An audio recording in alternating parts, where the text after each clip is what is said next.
Well, thank you very much, Bill. Kalispera. It's a tremendous honour for me to be invited here to make some opening remarks to this excellent workshop. Many thanks to my esteemed colleague, Vasilis Kapis, who assists me at the Centre for Security and Intelligence Studies at the University of Buckingham, and to all our friends and colleagues here in Cyprus and elsewhere with whom we've worked for many years. It's a great honour and delight to be involved in such high-profile discussions about the events of the day.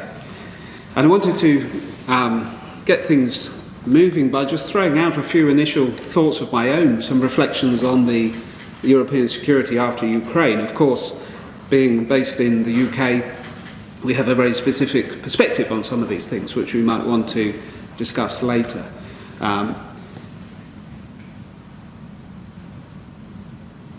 What I'm going to do is, briefly, and first of all, I should say I'm only sorry that I have to give these remarks in English today. I do apologise. It's one of our many faults. We're not very good at speaking other languages. But what I wanted to do was to give a kind of balance sheet assessment of how things look in terms of the security response to the Ukrainian conflict across Europe, with particular emphasis obviously on the European Union, but also on wider dimensions, and highlight a few dilemmas and conundra that face us all, particularly now as the conflict is entering a different phase and a longer phase perhaps. And of course I'll leave you with a few thoughts from perspective from the UK, which may or may not be relevant to how we plan strategies and operations moving forwards. So let's start encouragingly with what are perhaps the positives from the European response to the Ukrainian conflict, which may or may not be positives depending on your point of view, of course. I think we can be satisfied that the initial response across Europe to the situation was robust. It was unified, perhaps surprisingly unified, over condemning Russia's actions. And for many, the way in which the EU has stepped forward into, which Blotman's described as becoming much more of a geopolitical power than it has been in recent years, transcending the purely commercial or economic soft power that it's been, is something to be applauded, depending on your point of view. The mobilisation was quick.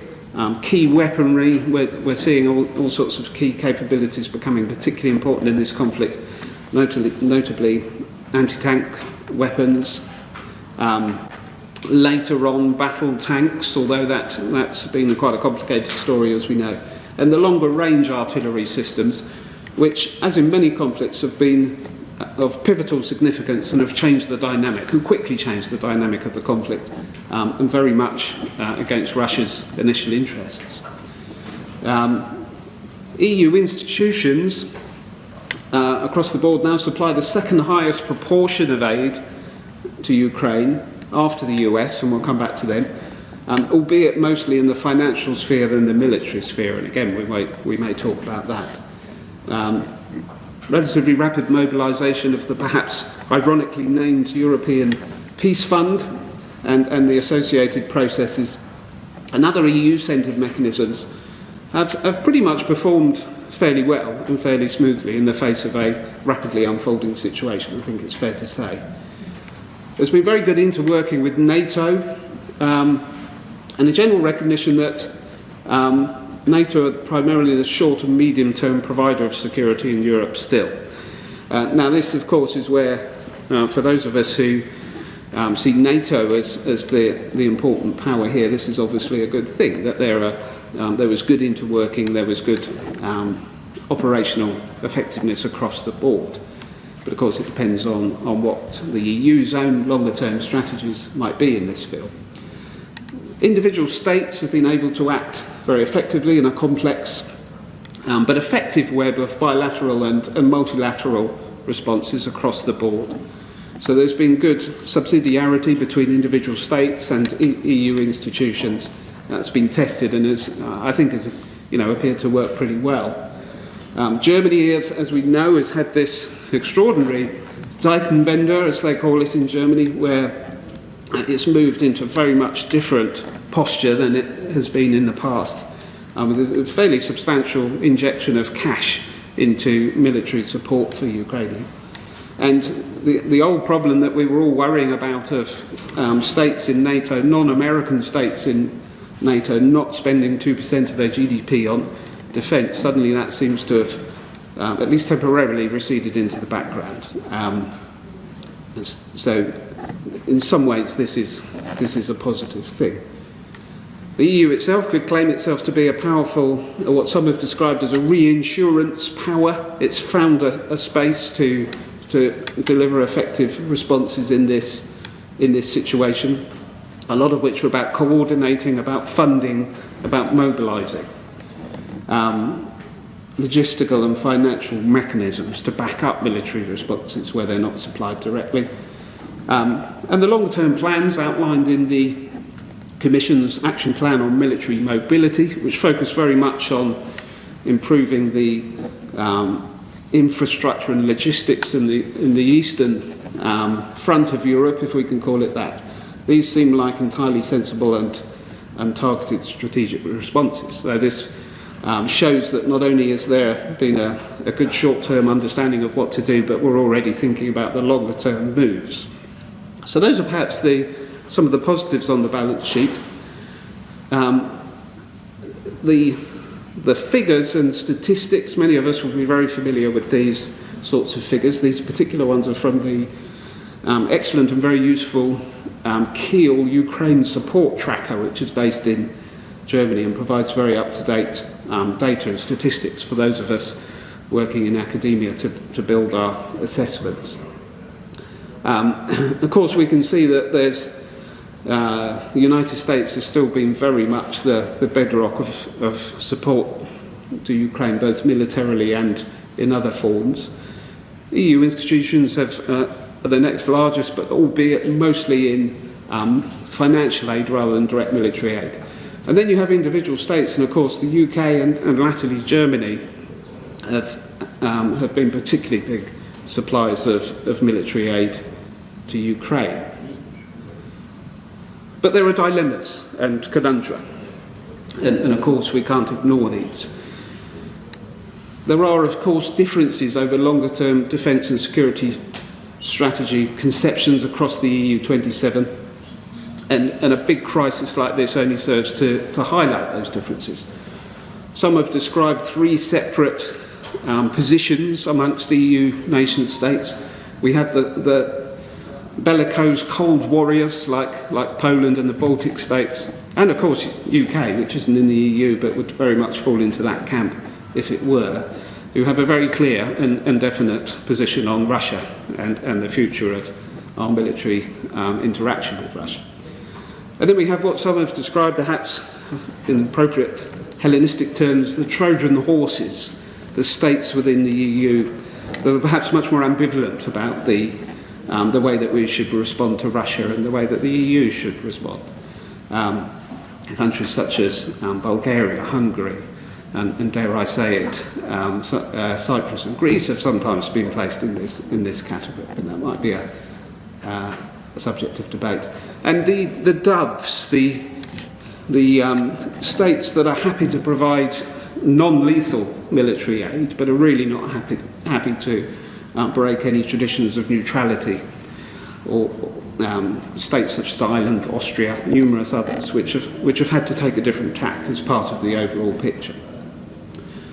The relatively small EU-centred military response, other than certain elements from specific key states, has highlighted that the US is still, at the moment, the only effective guarantor, strategic guarantor of security in Europe, much as it was 100 years ago or so.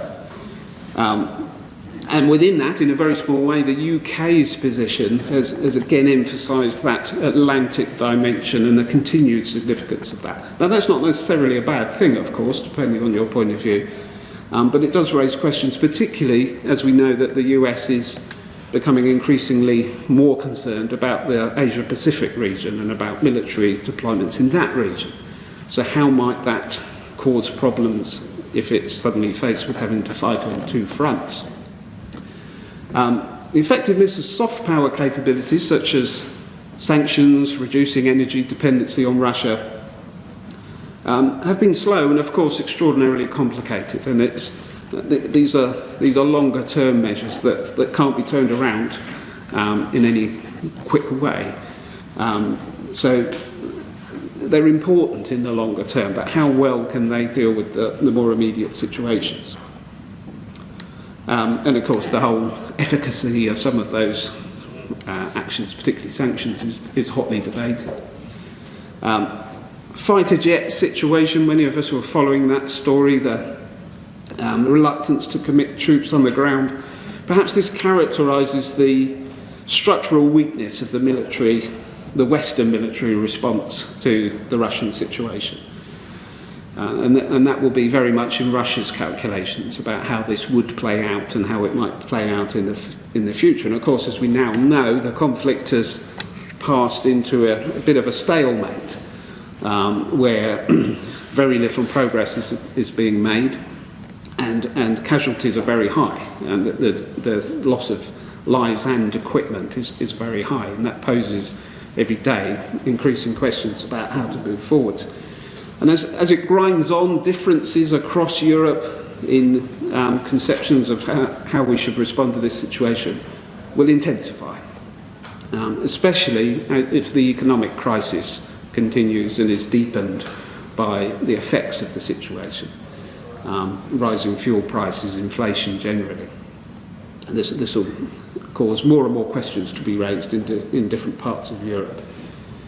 And of course, we have to think about what happens afterwards. What's our relationship with Ukraine and Russia going to be in the future? Should we invite Ukraine into NATO and the EU? Or there were many concerns about that in the past. Those haven't gone away necessarily. So how are we going to act on that? How are we going to rebuild the country after the conflict? And what about Russia? We can freeze Russia out, of course, at the moment, but as the French and many others will say, you can't unimagine Russia. It's there. We have to deal with it. We have to have relations with it. And in some ways, it might be better not to drive it into the hands of China or other states, but to find ways of coexisting. These, of course, are very difficult questions to ask in the midst of a conflict, but they're questions that will come and that we'll have to consider very soon. Just finally, just a few, perhaps in some ways provocative perspectives from London. How does it look from where we sit? Well, there's a lot of satisfaction and pleasure in the pan-European response to this crisis. We were pleasantly surprised by the unity of at least of words, if not necessarily of actions, in response to the crisis. A Europe that had been rather fractious, not least from the UK's own fault, had suddenly pulled together when the chips were down. And of course, for the UK, the whole European ESDP programme, the deepening of European military capability, was not something that the UK was ever particularly keen on, preferring to see NATO as the primary dimension for European security. So the way that NATO has remained the key force and has been effective is seen favourably in the UK. The soft power reinsurance role that the EU can offer, well, there's nothing wrong with that if everything works together in a unified and integrated way. So this seems logically the most effective way that the EU could respond to a situation like this. It's still, of course, economically one of the most powerful areas on the globe, so that the economic might of the EU has to be significant. For the UK itself, after a few years of very confrontational approaches to Europe and particularly to France, thanks to some of our political leaders who've now moved on, thankfully, pretty much everyone saw this as a needlessly destructive and idiotic way of moving forwards.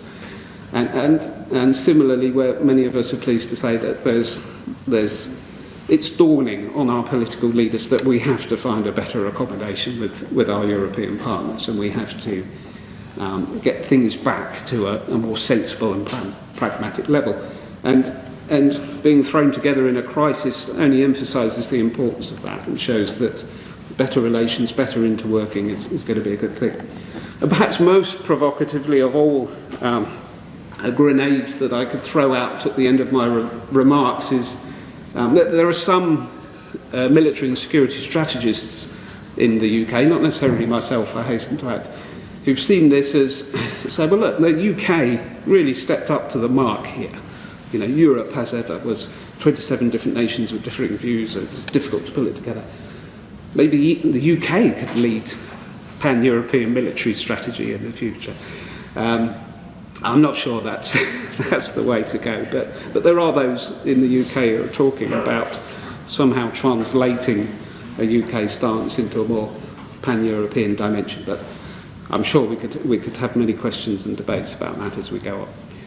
So I'd just like to repeat again my tremendous honour and thanks for being invited here today to contribute to this symposium. Thanks to everyone who's pulled it together. It's tremendous to be invited back to Cyprus, and I hope we all have a fruitful and stimulating discussion. Thank you very much.